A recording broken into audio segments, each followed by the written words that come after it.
Sekelas anak presiden Dipsi yang balihonya lebih banyak dari calegnya. Ternyata sejauh ini belum berhasil bisa membawa mereka ke Senayan. Kemudian sekencang-kencangnya suara Fahri Hamzah di Partai Gelora. Atau sepandai-pandainya Pak Amin Rais di Partai Umat, juga sepintar-pintarnya Yusril di Partai PBB, dan setajir-tajirnya Haritano di mana Perindo itu kampanye lebih dari 5 tahun. Bahkan masyarakat hampir hafal marsnya Perindo. Tapi ternyata semuanya gagal dapat tiket ke Senayan. Ada apa sih sebenarnya, Min? Pertama, Partai Gurem ini melakukan hal yang sama, yaitu tidak punya platform yang berbeda dengan partai lama. Partai Gurem ini tidak punya diferensiasi dengan partai senior mereka, hanya mengekor kepada PSI yang coba keluar dengan partai anti korupsi.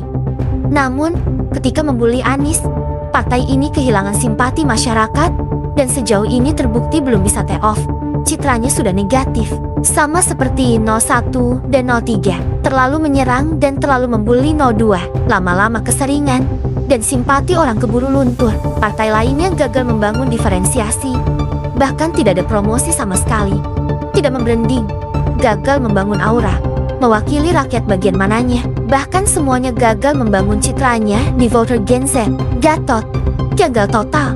Terbukti mereka tidak memakai TikTok, apalagi pakai AI, apalagi pakai chat GPT atau AI Sora. Gak nyampai ilmu mereka. Mereka pakai hanya baliho, masih manner gaya pejabat, masih pakai gaya pas foto zaman kamera masih dicuci, pakai film seluloid, masih di afdruk. Ampun deh cara mereka itu. Prabowo menjadi fenomena dunia yang didiskusikan di banyak media internasional, yang dalam 2 minggu ini menjadi headline di berbagai belahan dunia, yang membuat banyak calon leader-leader yang akan menjalankan pilpres di negara masing-masing, yang ada lebih 50 negara di tahun 2024 ini, dan di sisa bulan dan di sisa tahun ini terkena gelombang TikToknya Prabowo. Vivek Ramaswamy contohnya, calon wakilnya Trump masuk TikTok juga akhirnya. Bukan hanya di Indonesia dan di Amerika, di Kenya juga sama. TikTok menjadi fenomena baru dalam election season. Dalam 1 minggu ini di Kenya. Kemudian Imran Khan di Pakistan, akun TikToknya meledak, mencapai 3 juta follower dalam 36 jam saja, dengan jutaan viewer terus membanjiri akun TikToknya, dan diviralkan bukan dengan gaya narasi politikus, tetapi gaya lucu.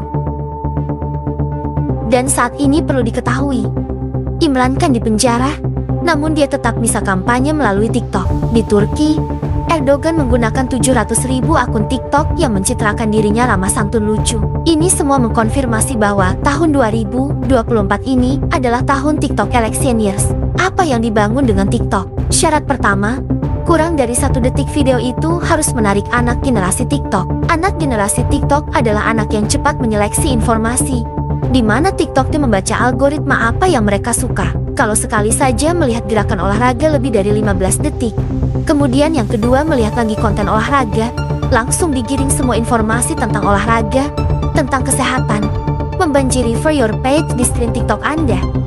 Kalau tahu algoritma TikTok sudah begitu, maka cobalah buat beberapa video, lihat mana yang FYP. Begitu berkali-kali FYP berhasil, maka perbanyak video dengan tema yang sama, pasti FYP. Di sanalah Gemoy ternyata berhasil membawa anak-anak, bahkan di bawah usia 17 tahun.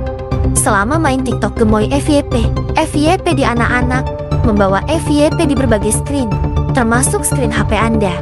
Jadilah 5 miliar viewer Gemoy dalam 3 bulan, yang membuat 20% anak muda berpartisipasi ke politik naik menjadi 80%, dan semuanya ke Gemoy FYP. Tujuannya membangun persepsi. Saat ini persepsi mengalahkan kebenaran, dan itu realita. Jadi ke depan, kebenaran harus memainkan persepsi. Maka benak ke satu cara berkomunikasi agar kebenaran menang. Apakah persepsi itu salah? Persepsi itu lebih benar dari kebenaran. Karena itu, kalau membawa kebenaran tapi gagal membangun persepsi, maka kebenaran tidak bisa ditegakkan. Persepsi adalah giringan opini secara jangka panjang dan berulang-ulang, sehingga memasuki pikiran bawah sadar seseorang. Cara memasukkannya adalah dengan mendapatkan anggukan atau yes selama puluhan kali secara cepat berulang, dan tentunya dengan saf. Dengan joget-joget misalnya, tidak menggunakan kalimat penegasan, intonasi menekan, atau cerita yang menakutkan. Di mana kita tahu, orang pintar banyak yang tidak bisa terima konsep TikTok, dan tidak bisa menerima cara kerja otak. Namun, kenyataannya, ya begitu. Pintar itu tidak menjual, seru, kocak, lucu, Hal yang ringan lebih menjual. Cuteness atau hal yang membuat pengen dipeluk adalah cara membangun persepsi yang paling powerful. Kemudian humble atau sederhana, kemudian simple, dan diulang-ulang. Hal yang kecil-kecil yang berprestasi dan banyak. Itu kuncinya. Kalau Anda mau membawa kebenaran, tapi menghardik, membawa kebenaran, tapi menohok, membawa kebenaran, tapi membuli, membawa kebenaran, tapi menghakimi, membawa kebenaran, tapi rumit. Kalian susah dipahami. Kalian pasti tidak terpilih.